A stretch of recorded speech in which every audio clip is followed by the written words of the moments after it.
Um, we are recording. I've just started the recording. So if you do not wish to appear on camera, but wish to ask a question later, we will have an opportunity. You can put questions in the chat. As the moderator, I will be watching the chat function, and I will be prepared to ask questions of the panelists. So let me introduce our panel. We have first Deborah Brown Johnson, president of the Albany NAACP. She served in this role for 3 years and also has served in other positions for the organization. She retired in 2018 as Assistant Commissioner with the New York State Education Department's Office of Career and Continuing Education Services after 37 years in the field of vocational rehabilitation. Elaine Gold is one of the founding partners of the Romer Wallens Gold and Minot law firm. She concentrates her practice on public sector labor relations. She's contributed a chapter on collective bargaining and labor agreements for the ABA publication Citizen Oversight of Law Enforcement. And since 1990, she's taught at the New York State Sheriff's Association Training Institute on general municipal law and at the Zone 5 Police Training Academy Supervisor School. Farhang Haidari is executive director of the Policing Project at New York University School of Law. He joined the Policing Project from the civil rights law firm Neufeld, Scheck and Bruston, LLP, where he represented victims of government misconduct. He's taught courses on policing and civil rights as an adjunct professor at NYU School of Law, and he's a lecturer in law at Columbia Law School. Jeremy Shockett serves as Deputy Secretary for Public Safety for Governor Andrew Cuomo. He previously served as the first Deputy Chief of the Trial Division for the Kings County District Attorney's Office, where he supervised over 400 attorneys and their chiefs across 11 bureaus covering homicide, trial zones, domestic violence, sex crimes, vehicular crimes, human trafficking, and hate crimes. And finally, Cal Whiting serves as Assistant Secretary for Public Safety for Governor Cuomo.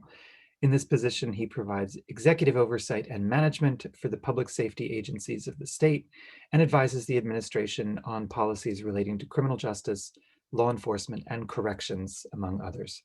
So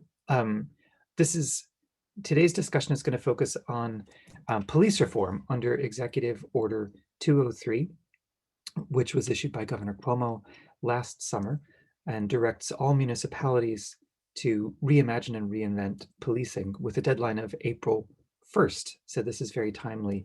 The Government Law Center has been working with a wide number of municipalities on implementing Executive Order 203. We also have a special relationship with the City of Albany, under which we staff the Albany Community Police Review Board. So we have a great team of students who helps do research for various municipalities, helping them think about how to comply with the governor's executive order. And we also are extremely grateful to many of the wonderful people on the panel for the wisdom that they've been providing during this process. Before I turn it over to our first panelist, I want to mention that we do have another great panel coming up on March 10th on the legalization of online gambling. So be sure to register for that and check that out. The future of sports wagering, I should have said, excuse me. So with that, our first presentation is going to come from Jeremy Shockett. So Jeremy, take it away.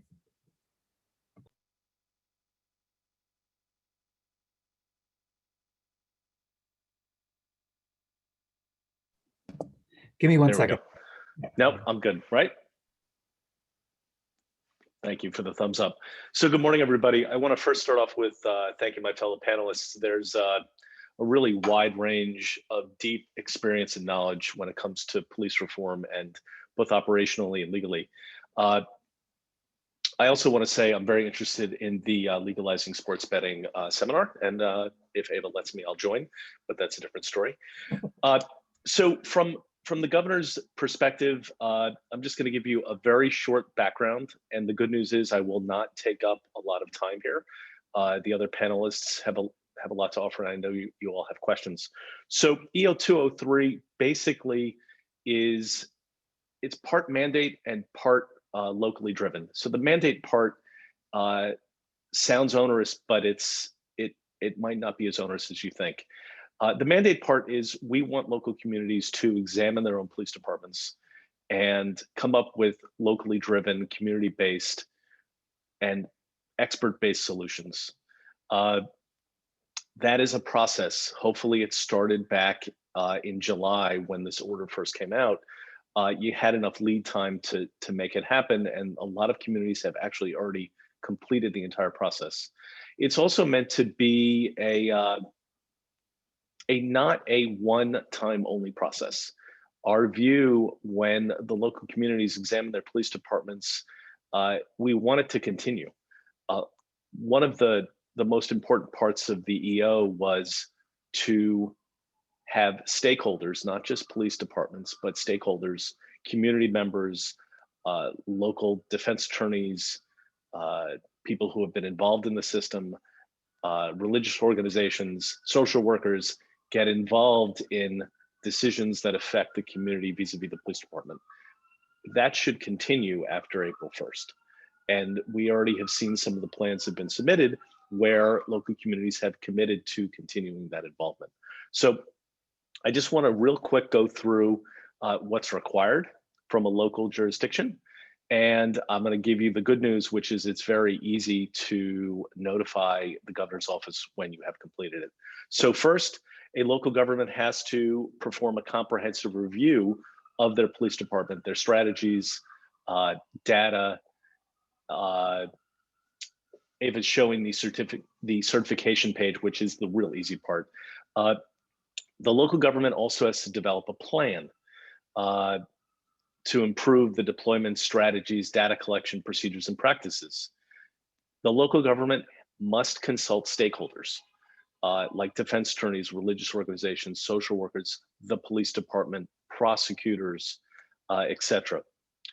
Then the local government has to offer the plan for public comment. We've seen survey monkeys, we've seen telephone banks, we've seen local actually door-to-door outreach to community members. And finally, the local government has to ratify it, ratify whatever plan they've come up with, and then literally send the document you're looking at right now to the email address at the top saying that you've done those things. What we've seen so far anyway is the local governments have taken it really, really seriously. And the plans have come in, they are really well thought out, put together, and impressive. I say impressive not because the governor's office is going to be judging them. That is not what this is about. I do not plan on reading, for instance, Schenectady's plan and saying, oh, that's a good plan or a bad plan. What we're trying to do is find really good ideas and trends and share it around jurisdictions around the state. That's all the good news. In a second, I'm going to turn it over to Cal, who has, we're going to play good cop, bad cop, no pun intended. And I get to be the good cop because I'm the deputy secretary, and he's going to be the bad cop because he's the assistant secretary. But even the bad news isn't bad, because we never ever want a single community to not satisfy the EO. We want everybody to satisfy it. So with that, I'll turn it over to Cal.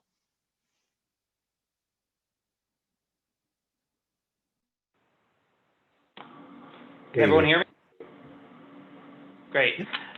So good afternoon, everyone. As Jeremy mentioned, I have the pleasure of sharing the bad news here. But essentially, there are two compliance measures with respect to Executive Order 203. The first of which is in the executive order itself. The executive order authorizes the director of the Division of Budget to withhold state or federal funds to any municipalities or counties that fail to adhere to the requirements of the executive order. The second compliance measure was advanced by the governor in this fiscal year's executive budget sometime in early January. And that can be found as Part L of the Public Protection and General Government Bill. So what that bill proposes is that it authorizes the New York State Attorney General to install a monitor to oversee the operations of any departments that fail to comply with the executive order. Under the proposal, the monitor would be at the expense of that local agency or local government, and would be in effect until such time as the requirements of the Executive Order 203 are met. I want to reiterate Jeremy's point that these compliance measures are there to make sure that we have a 100% compliance rate across the state, but it's something that we don't hope to utilize. We hope that every community engages in this process in good faith efforts and collaborates with their community to make sure that the ultimate goal of this is to enhance the policing services across the state. So we hope that we don't have to utilize these measures, but they are there because it is a priority, and we want to see the state of policing improve in New York State, and the requirements of the executive order are intent to do so. One important point on the executive budget proposal is that it is exactly that. It is a proposal that the governor advanced as part of this year's executive budget. So it doesn't have the full force of law as of yet because it has not been passed by the legislature. So that'll be subject to negotiations, but that is our proposal that we put forward this year as an additional enforcement mechanism in addition to the potential financial penalties that are in the executive order. So with that, that just about does it. Thank you. Okay, great. Thank you so much. So now that we've heard from the governor's office, which is always important and useful, I want to turn it over to Deborah Brown-Johnson from the Albany NAACP. Deborah, you've been working with the community in Albany on policing issues for a long time. You've seen the way the executive order process has been working out on the ground. So I'd love to hear about your experience from those perspectives. Thank you. Thank you. First, good afternoon. I would like to thank Professor Ayers and the Government Law Center for the invitation to be part of the panel today, as well as to be part with the other panelists here. As you've heard, my name is Deborah Brown-Johnson, and I'm the president of the Albany NAACP. As a community activist, I would like to speak for a few minutes on the strategies for community engagement in this effort. I would like to highlight two areas in the executive order that speaks to the role of the community. One, which identifies the head of the local police agency and stakeholders in the community to develop the plan. And two, it states, the plan shall be offered for public comment to all citizens in the locality, and after consideration of such comments shall be presented to the local legislative body. For the NAACP, this language speaks to the expectation that the community would have a significant role in the discussions and development of the plan for reform. For the municipalities and localities initiating this effort, a point of business is determining how the community's perspective will be reflected in this effort. For example, who will have a seat at the table, thereby having what could potentially be a key role in the development of reform plan.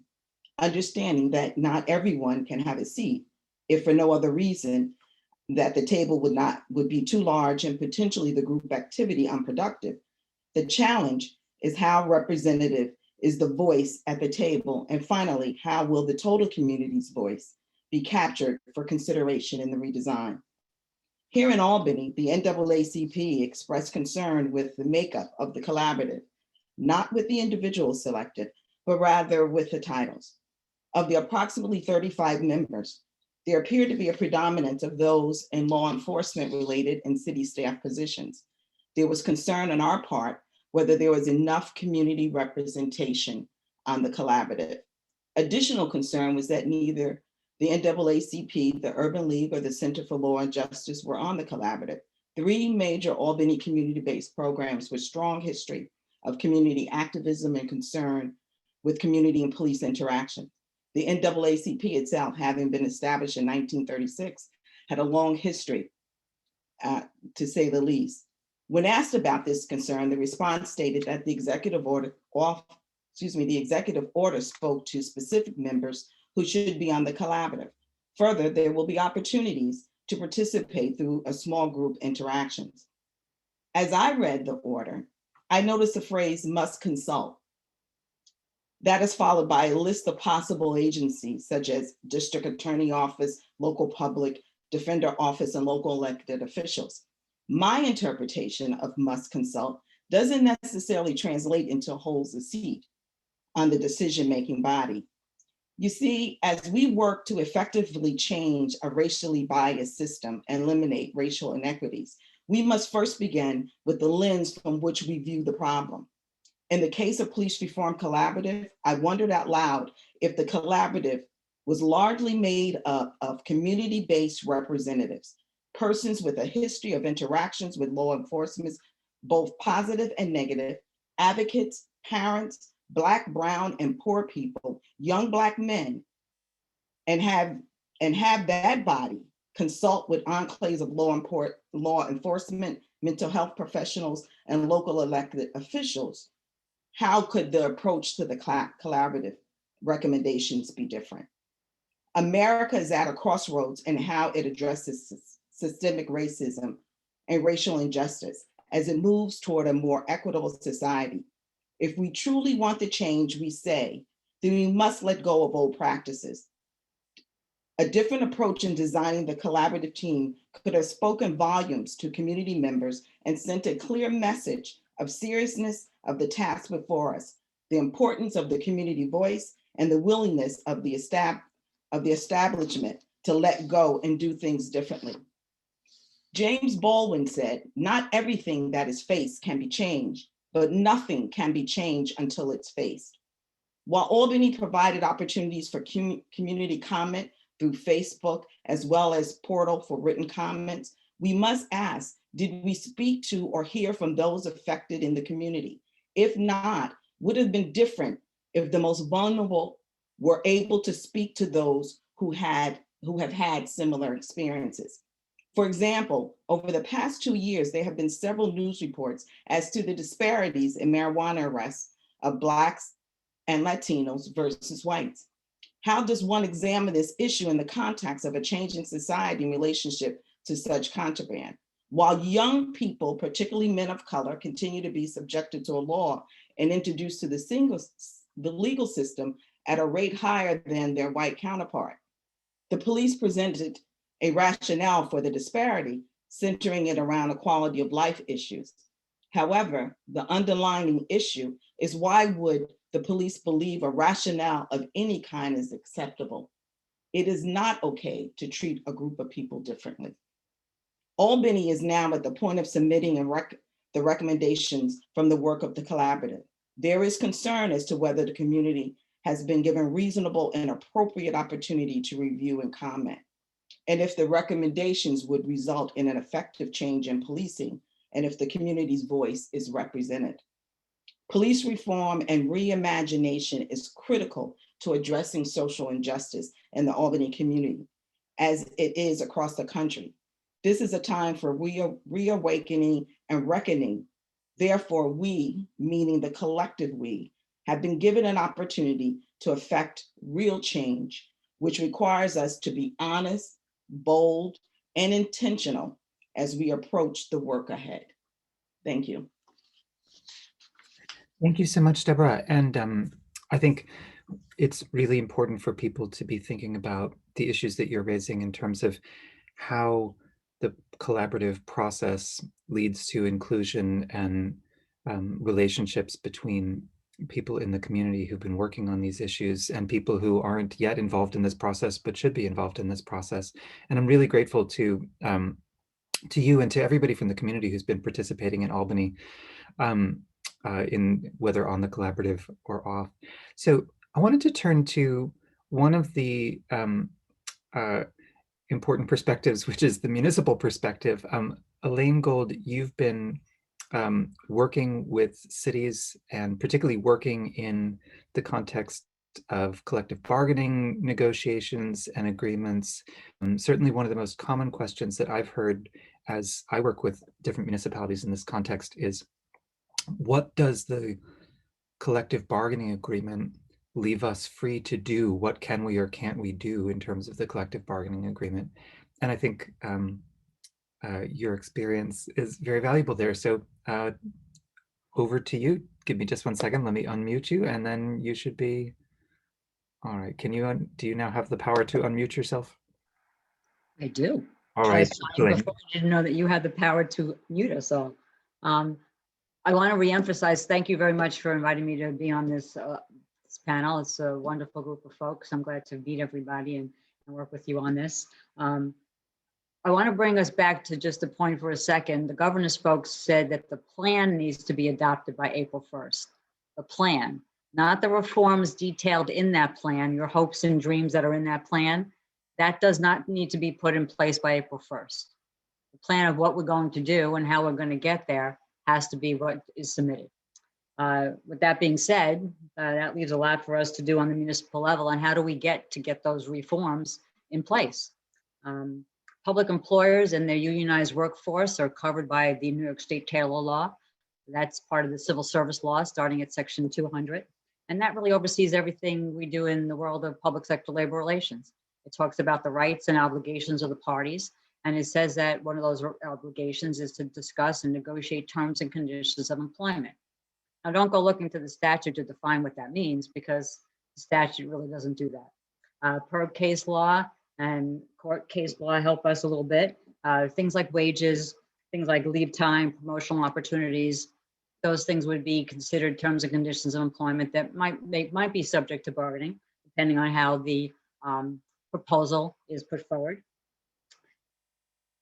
And having that case law and having things from PERB really help us. But what happens to get us to where we need to do as to what may be prohibited subjects? Is anything in the Executive Order 203, or the things that are going to come out, the reforms that are coming from that executive order, and a host of legislation, by the way, that was passed by the New York State Legislature at the same time as that executive order came out, and the legislation that we might see going forward. How does that get into place? There's some things that are prohibited subjects. That means we cannot discuss them at the bargaining table.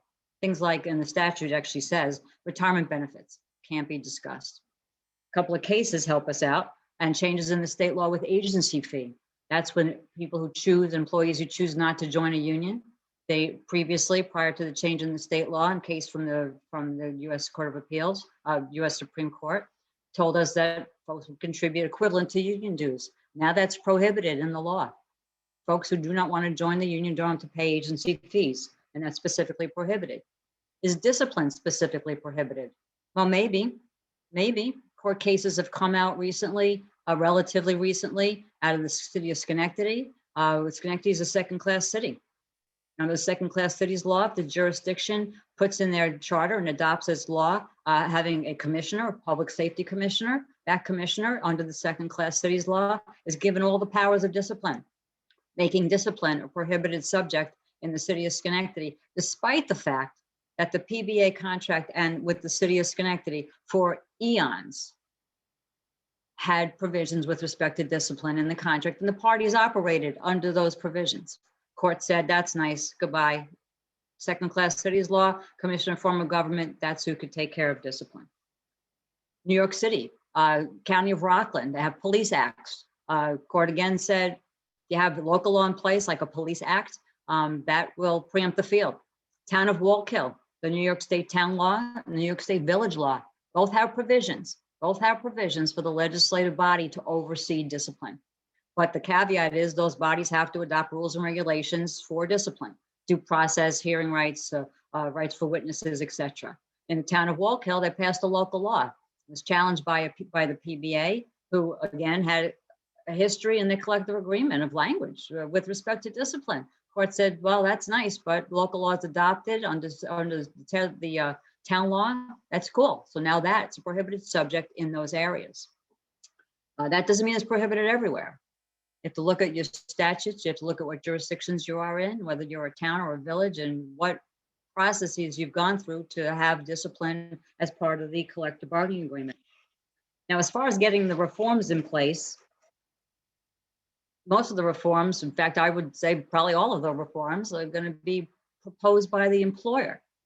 Well, I think our hands might be tied in some degree because some of those obligations might be bargainable obligations. It's going to talk about a few of them. Transferring work previously performed by police. If I have a two-person car that goes out on patrol, 2 police officers, well, if I'm going to transfer so that one of those police officers is now replaced by a mental health professional or a domestic violence advocate, Do I have to negotiate that because I'm taking away what is traditionally seen as police bargaining unit work? What if I change the standard of police discipline? Are certain aspects of that negotiable or not negotiable? What if someone's found to engage in the use of force or under investigation? Do I have the right to transfer them to a different job? Maybe, depending on the language of the collective agreement, depending on what the statute says.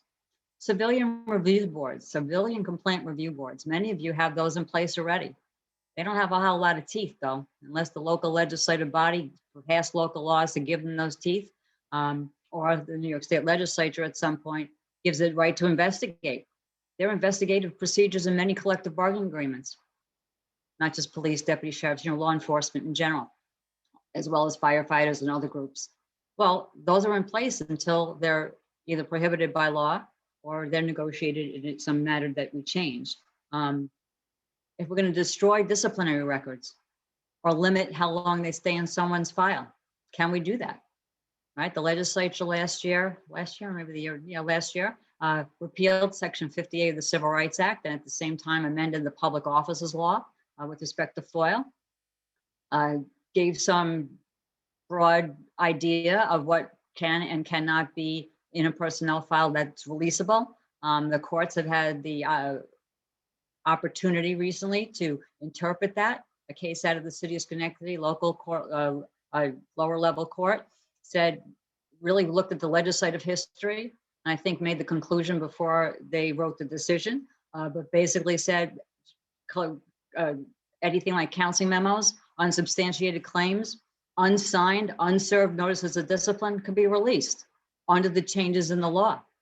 New York City Court, actually, I think it was a federal court, Second Circuit Court of Appeals. 1 second. Cancel scan. Sorry, my computer just did something funky. Okay. The courts had to intervene to say that really wasn't the intent of the law. The intent of the law was to release a whole host of documents. I'm sure those cases will be appealed and ultimately we'll get an answer or a change in the legislation to make it clear. The big kicker from where I sit is in law enforcement, whether it's deputy sheriffs or police in cities, towns, and villages and counties, cities, towns, and villages. If the parties bring proposals to the bargaining table, whether brought by a police agency or by the employer themselves, and the parties are not successful at bargaining, right? They don't pass through their mediation processes and they go to interest arbitration.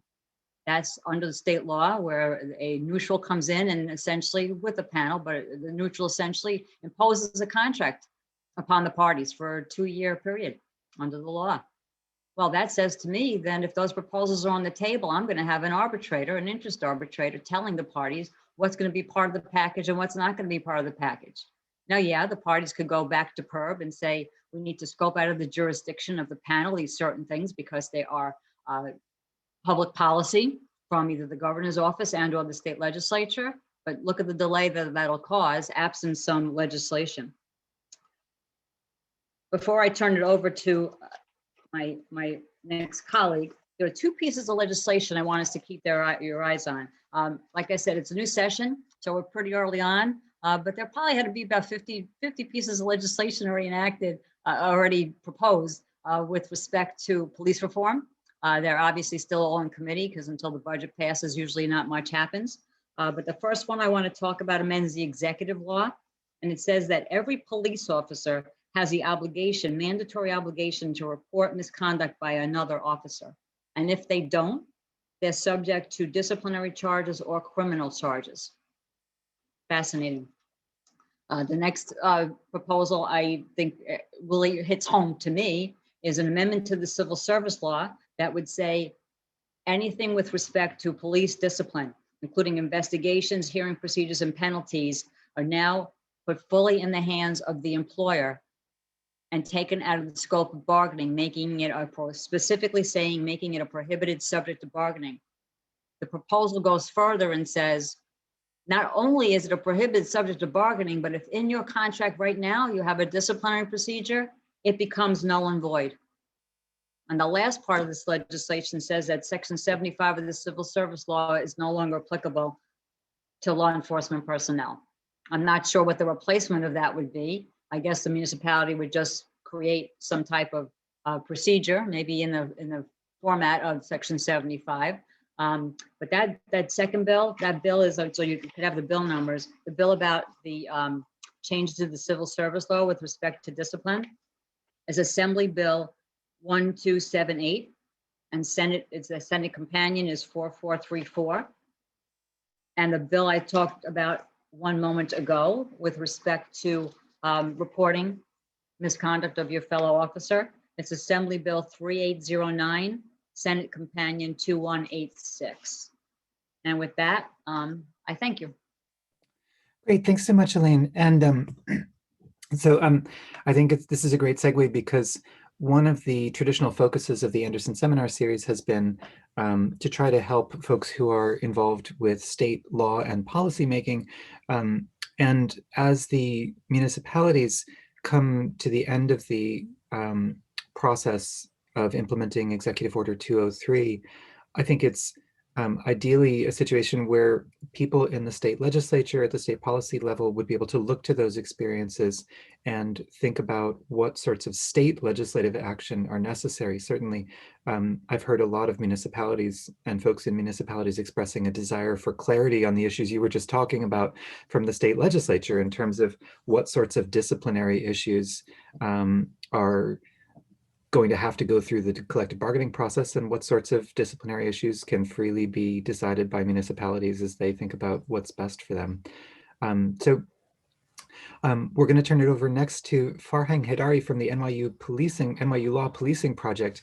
And I just want to urge everyone, if you haven't yet, to take a look. I've put the Policing Project's website in the chat with a link to their page on featured resources. There are some really fantastic resources there. There's an article called Disaggregating the Police Function, which I've been sharing with many folks in municipalities, because I think it does such a great job of talking about if you're interested in thinking about non-police, for example, first responders, what should that look like? And just thinking through those issues. So the Policing Project, I know, has a really wide variety of issues under policing that you all have been working on. And Farhang, I'm hoping that you'll specifically talk a little bit about sort of lessons at the state level from this process, but I'm interested in just about anything you have to talk about. So take it away. Thanks, Ava. So thank you, Richard, Lisa, everyone at the Government Law Center. Thank you, panelists, for being so pithy and on point and having great things to say. My name is Farhang. I'm from the Policing Project. Just really briefly, the Policing Project is a center at NYU Law School that is a combination of lawyers, researchers, community organizers. We work on all aspects of policing, and kind of just so you know where we're coming from. In our view, policing, the way it works today in the US, isn't serving the public, and it's not serving the police. And our mission is to work with communities, policymakers, police, tech companies to bring democratic accountability to policing. And what I mean by that is, to be a truly democratic society, we think the public has to have a voice in how it's policed. And we think this is particularly true for Black people and communities of color that historically have been underserved and over-policed. And we think this approach is ultimately going to help those communities, but we think it's going to help police too. And everywhere we go, we talk to police and communities, and we hear a lot of the same concerns about police responding to calls that they're not trained to respond to. And we hear complaints from communities about how those calls are being handled. So we actually think there is a way forward because there is a lot of overlap. On Executive Order 203 specifically, I think there's a lot to like about it, and it really aligns well with the Policing Project's view about democratic accountability and the need for engagement. So not that I don't want to talk about 203 a lot, but I want to say I'm really encouraged that it requires engagement. I'm really encouraged that it requires municipalities to plan and think about policing as opposed to just being reactive or just keep doing things the way we've been doing it, because we know that the way we've been doing it isn't working for everybody. So something has to change. I think there's been a lot of great guidance coming out from the governor's office, from places like our centers. Communities are talking. I think it's all great. But I want to be the Debbie Downer a little bit and talk about where I think we need to do better. Engagement is really, really hard. And I think Deborah talked about some of the problems inherent in engagement. I think it's essential, but it's a muscle. You can't expect police to turn it on or municipalities to just turn it on and all of a sudden have it work. So this is maybe the first time that a lot of police departments are really engaging with their communities on a substantive level. It has to be the first step, like Jeremy said. Got to keep working at it. Got to try different methods. At the policing project, we actually think there are kind of 4 different types of engagement. You can inform, you can consult, you can collaborate, you can empower. And you're a police department, you have to think which one of these 4, or you're a mayor's office, you got to think which one of these 4 am I aiming for? The tendency in policing is always to be on the inform end of the spectrum. I think you got to move to the empower end, because when people are invested, when they have a say, that's how you can kind of work together to create public safety. So that's all I'm going to say about engagement. 2, engagement for its own sake is great, but we need to focus on real change. And here's where I think the executive order has to be the first step. In my experience working around the country, trying to improve policing, it cannot be an entirely local process. And it can't be left up to the police departments on their own. The big suggestion I have, and it's exactly what Elaine was talking about, we need state level legislation. And more than that, we need comprehensive state level legislation. You know, there's a tendency of legislators to respond to an immediate problem with a pinprick solution. You know, we see the killings of Eric Garner and George Floyd, and we think, let's respond with a chokehold ban. That's great. I'm not opposed to banning chokeholds. Most departments that are up to date on best practices do that already, but that's not a comprehensive solution to use of force problems. There are 2 types of problems in policing. There are problems that are local and there are problems that are not. In my view, when you think about local policing problems, those are the ones that communities and police really need to get together to talk about. You know, there's a vacant house on the corner and it's being used for drug dealing. Let's fix that problem. Or we need to create safe pathways for children to walk to school. Or we're having real gun violence. Let's focus on enforcement there. Or we're having elder abuse. Or how should we spend our local budgets, right? Those are local questions that a state government can't decide for you. And you as a community and a police department and a mayor need to get together and discuss. But most of the problems around policing, or most of the issues around policing, aren't like that. Actually, it doesn't make a lot of sense to require 500 communities to answer every question, both because they're really hard, but also because as a state, we probably want a unified approach. We'd be better off if we had clarity. And Elaine was talking about this on the labor front, so I won't talk about that. But let me give you a few more examples where I think we really need comprehensive state level solutions. The most obvious one, I think, is around data collection and transparency. I haven't looked at a lot of the 203 plans. I'm sure that all of them include something about collecting the right data, putting policy manuals online, making sure body camera footage is accessible, looking at disciplinary records. It doesn't make sense for all that to be city by city. We need a comprehensive statute that requires everything from policies to disciplinary records to collection of stop data and use of force data, civilian complaint data, all that. It should be collected, it should be put online. The state should create an infrastructure for it so that small towns aren't, the burden doesn't fall on them to create the data collection and the data portal. State should do it. I'll give you another example, maybe more controversial. Use of force. I don't understand why the rules around use of force and the basic training that officers receive should vary from whether I'm in New York City or Westchester, Hudson Valley, upstate, Long Island. If we think de-escalation is a good idea, let's just require it. If we think that officers should be required to intervene when they see a fellow officer engaging in misconduct, let's just require it. Let's require data collection. Let's require medical training and intervention. And let's do it at the state level. Surveillance technologies are another obvious area.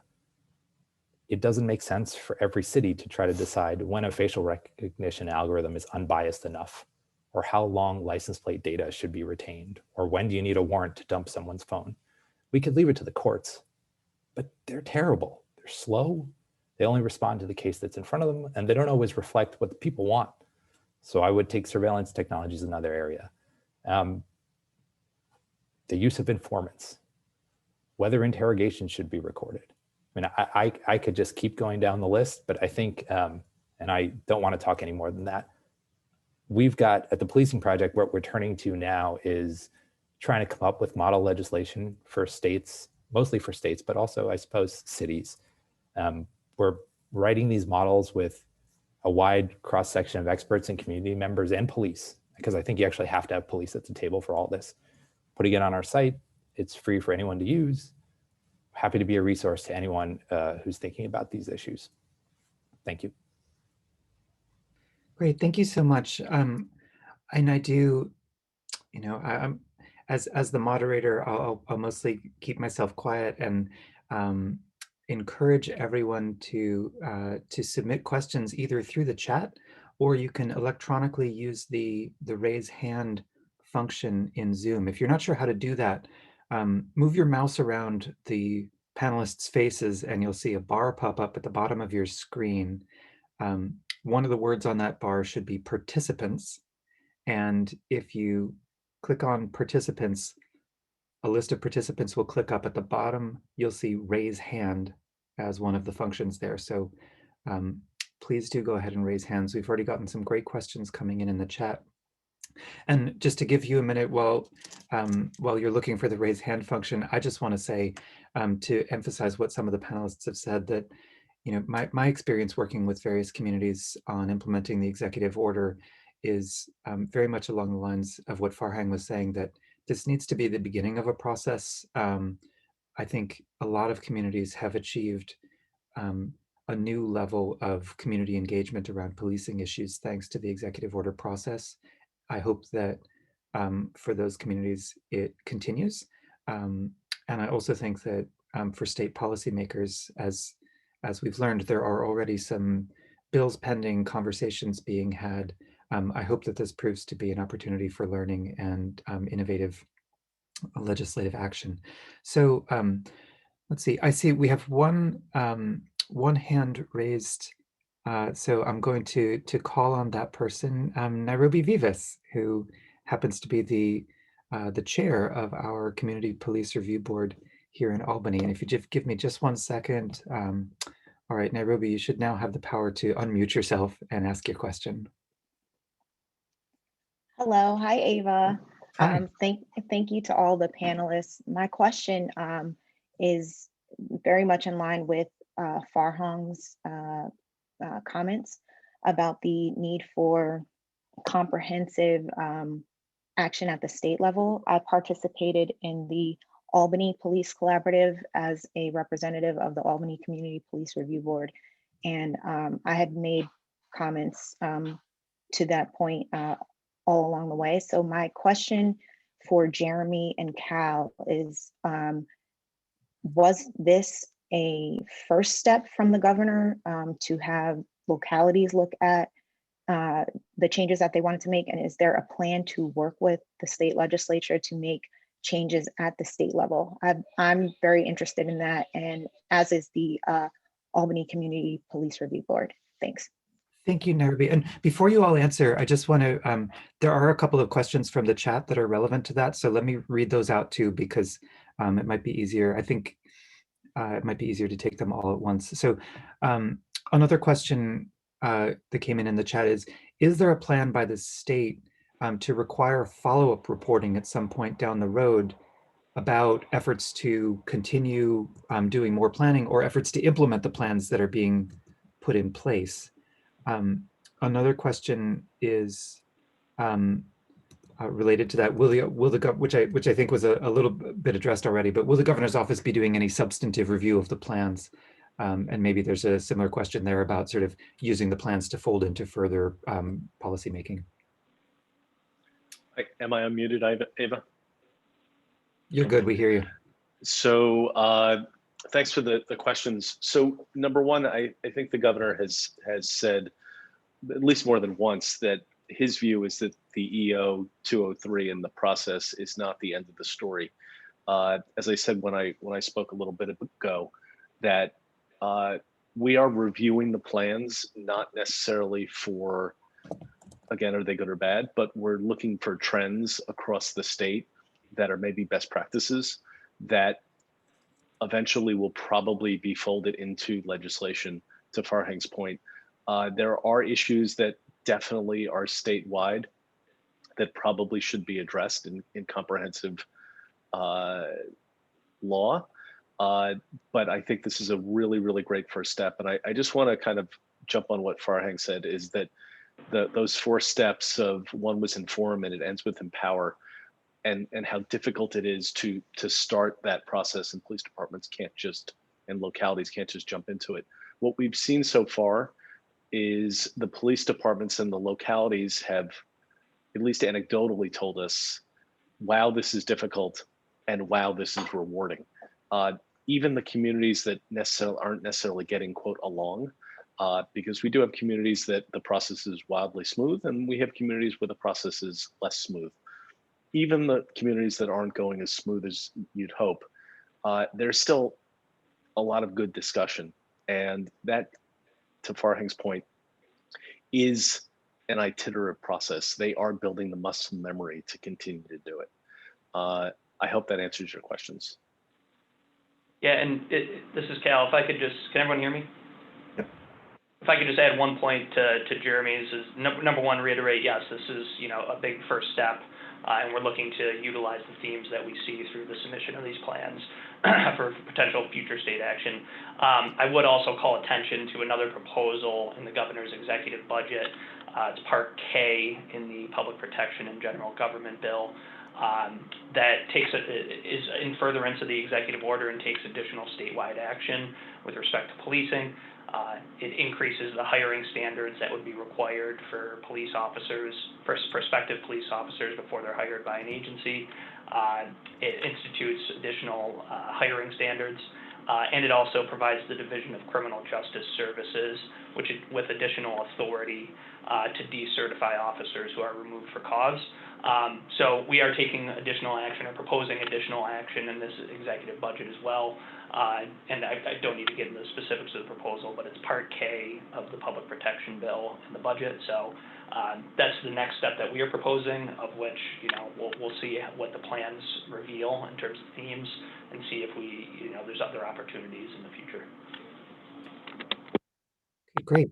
Does anybody else any of the other panelists want to add to that? You don't have to, but you can if you want.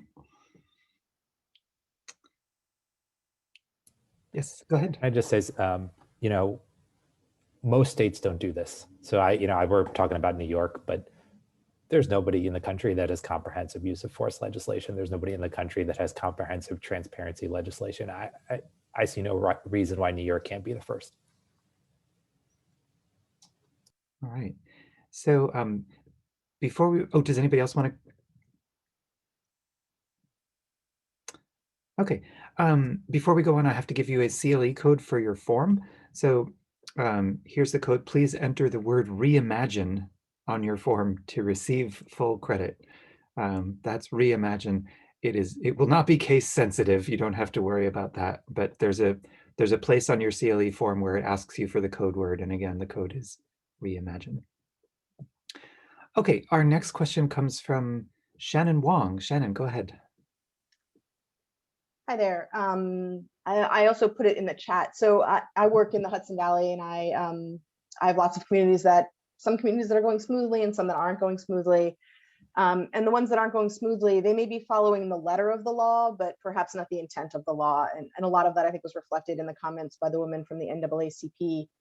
And it's just been a struggle to think about, once they've exhausted all of their advocacy measures at the municipal level, where can they share their complaints and concerns? Is the EO 203 certification at budget.gov the right place to send folks? It doesn't quite seem to me, but maybe it is. So I wondered if the folks from the governor's office had any thoughts about where folks who are feeling unheard in the process can share their complaints.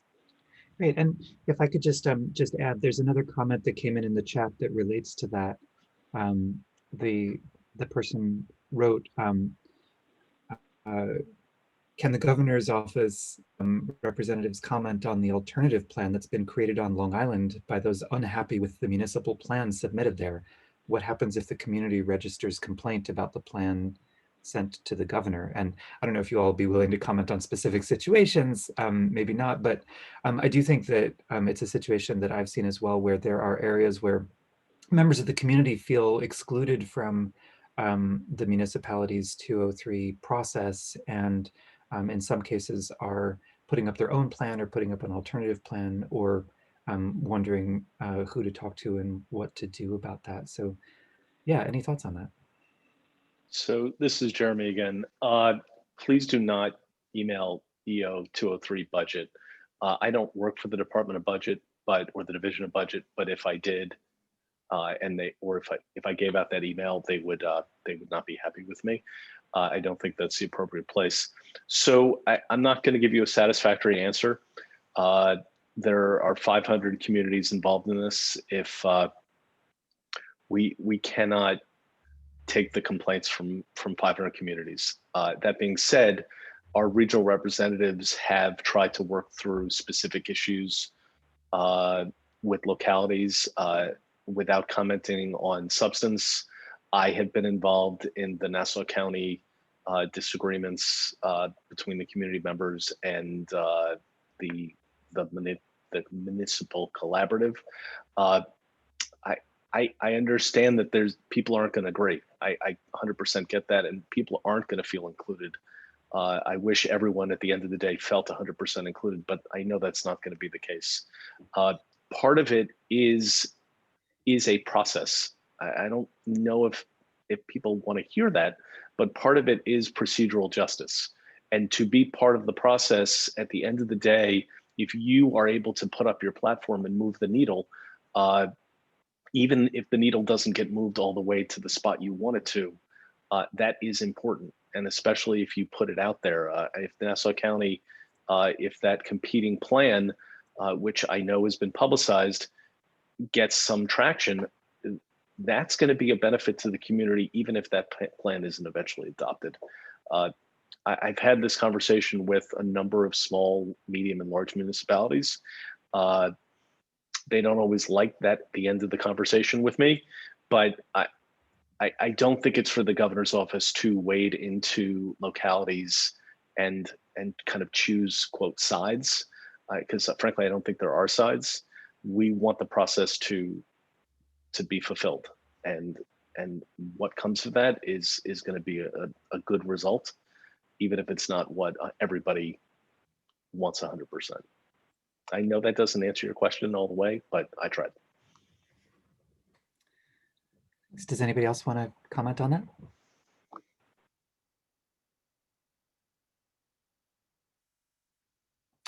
Okay. Right, the next question that came in the chat has to do with one aspect of the planning process, which is diversity in recruitment and hiring of police officers. So one of our audience members asks, what about changing civil service law to encourage diversity in hiring?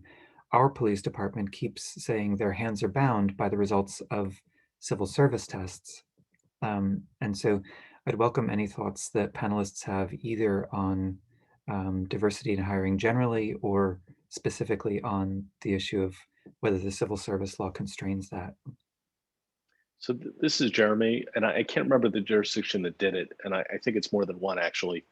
One of the jurisdictions in their plan brought in outside community members to sit on hiring panels to vet at least high-ranking promotions, which I thought was like a really interesting and kind of brilliant idea, to actually bring the community into those discussions about who gets promoted and who doesn't. The second piece is, and Cal's, I saw him unmute, he's probably going to say what I'm thinking, is that part of the executive budget is to give resources to people who historically don't do as well on civil service exams, and give the resources and training so that they can compete on a more level playing field. That actually didn't come from our shop, that came from the civil rights portfolio. But we support it 100%. So I think there are ways to, I mean, the civil service law, of course, can be changed, but even if it doesn't get changed today, I think there's still ways that communities can foster a more diverse police department. And I'm going to put a link in the chat to an article from a newspaper that talks about, I think Schenectady is one of the communities you were talking about, Jeremy, that's now going to be involving community members in the interview process. I'm sorry, Cal, go ahead. Yeah, just the one point to add to Jeremy's, and I believe he was referring to the Schenectady example, which was great. I mentioned the policing proposal that we advanced in the executive budget this year. One small component of that is to require all law enforcement agencies to submit racial, ethnic, and gender demographic information on their officers to the Division of Criminal Justice Services, who will then publish that information on their website.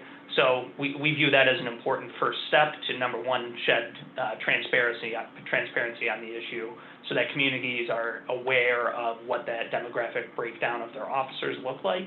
And then you can cross-reference that against the breakdown of their community and see where there's potential areas for improvement with the recruitment and retention of a diverse candidate pool. So. Great, yeah, Farhan, just really briefly, I appreciate the question because there's really good evidence out there that this matters. You know, it's a lot of times people roll their eyes and they say, oh, it's political correctness or whatever. No, there's real social science study that shows us that officers of color use force less frequently. They make fewer low-level arrests against in communities of color. And that's where most of the enforcement happens. So it matters. And then the other piece, the piece I want to highlight, though, that's usually not talked about as much is hiring of women. There's evidence out there that women use force less. They actually lead to better outcomes for victims of crime, particularly in sexual assault, but not exclusively. And so that has to be part of the diversity conversation. We actually have this, a 30 by 30 initiative trying to help departments reach 30% of their incoming class by 2030 to be women. So if there's anyone on here that wants help with that, we offer some resources to try to help you get there, all free, of course. Yeah, and one last final point on this is, a goal of the executive order is to have police forces be representative of the communities that they serve. And one other thing, just in terms of themes of what we're seeing communities contemplating, is a residency requirement, making sure that the officers are part of the communities that they're policing, which will make them more inclusive, more collaborative, more interested in serving the community in a way that benefits their constituents. Great, thank you. Does anybody else want to add on that point?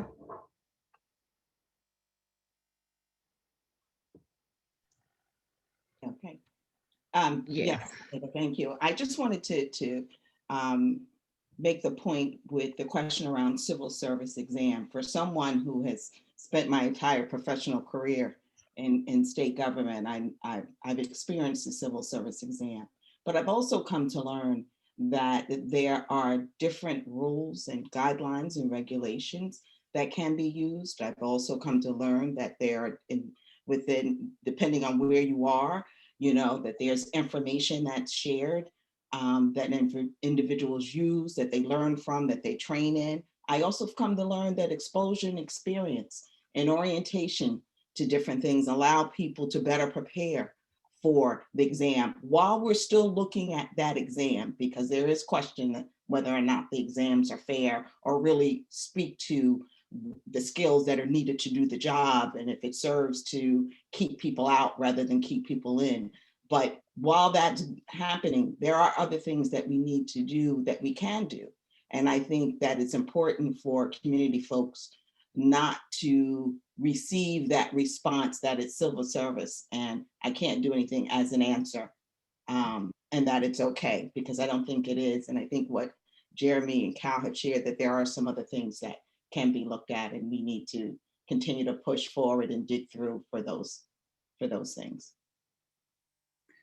Okay, great. And so I just want to note, we're now past the 1 o'clock mark, which which means that, you're all free to leave, so to speak, but we do have time, I think, for one more question, if that's okay with the panel. And just before jumping to that, I wanted to add really quick that I think one thing that the 203 process has helped me understand is the extent to which the perception of police in the community is obviously a significant driver of police departments' ability to recruit. And so, community engagement, it's struggling and it's difficult. It's struggling. Sorry, that was a nonsense sentence. It's difficult to do. It's difficult to do recruitment. But one good reason to have ongoing community engagement in a really deep and meaningful, profound way after April 1st is because building those relationships leads to better ability to have a diverse police force. Okay, so, there is one quick follow-up question, which was, are they suggesting that the city can require residency? Is that an appropriate and lawful thing for cities to do? Yeah, I certainly wouldn't say that that's required or offer any comment on whether municipalities should do that. That's up to them, and we want this collaborative process to have the community express what they want in their police force. So that's really for local governments to decide for themselves. Great. And the last question will come from, I believe Ira. Ira Sakowitz, can you hear me? Yes, thank you, Ava. All right, thank you. Folks on the panel, forgive my lack of discrete knowledge, but my question relates to the time frame for issuing a draft plan, the ability of stakeholders to have their input, and for making the plan after that input available for comment and its ratification. I'm specifically concerned about New York City, where the mayor has yet to put out a formal plan for consideration. The mayor has announced on his own in the last 2 months some police reforms. The council this week and next is introducing 11 separate bills on police reform, but there's no plan under the executive order, and there doesn't seem to be a structured process for that. If it's due on April 1st, does the executive order contemplate or require specific timeframes? So this is Jeremy. When you space specific timeframes, the short answer is no. If they're able to get public comment and get it ratified by the council by April 1st, then that's okay. I'm not going to comment on New York City specifically, although I do know they've held meetings. They are in the process of doing what's required. I certainly hope they succeed, because they're our largest municipality in New York State. So I'm hoping for the best. All right. Does anybody else want to add on that point? And I do have one comment that came in the chat, which is one knowledgeable audience member believes there may be legal issues under New York State law if a municipality tries to require residency. Rochester, Syracuse, and Buffalo have home rule bills in the legislature requesting the ability to act on that. So be sure to consult with your corporation counsel about the availability of that as a provision. I do see we have one more question. Oh, sorry, did anybody want to speak to that? You're welcome to if you do. Okay. We do have one more question from the audience from Peter Harrison. Peter, go ahead. Can you hear me? Yep. This might be somewhat unfounded, but I'm just partly maybe a touch fearful that there may be municipalities which decide we did this, it's done, we're not going to be having future discussions, we basically settled it. I'm just wondering, can there be anything like an executive order to say that we have to keep going on and the process has to continue? Mr. Shockett was referring to his answer a while ago that he said was going to be somewhat dissatisfactory to people, which I can understand that. But in that, you might not get the needle moved to where you want it to move to. But if we know by force of law or by force of executive order that we have to keep meeting, then we can incrementally keep that needle moving, and that'll be a degree of satisfaction, even though we won't get the needle moved where we want it to be moved by April 1st. So this is Jeremy again. I completely hear your point, and I think that is definitely on everyone's radar. I think what we're going to do is wait till April 1st comes and give us time to examine all of the plans that have been submitted and give the localities a chance to be successful. If they're not, then of course we will cross that bridge when we get to it. And that's, I don't think we're going to put the cart before the horse and say before April 1st, we're going to make a judgment on what happens. I see. Okay. Great. Does anybody have any last thoughts? This will be all right. Well, then I just want to say thank you so much to all of our panelists. Everybody's very busy. This has been a great conversation. Jeremy Shockett, Cal Whiting, Deborah Brown Johnson, Elaine Gold, Farhang Hidari. Thank you so much for being with us. Everybody be well, stay safe, and we'll see you soon. Thanks so much. Bye-bye.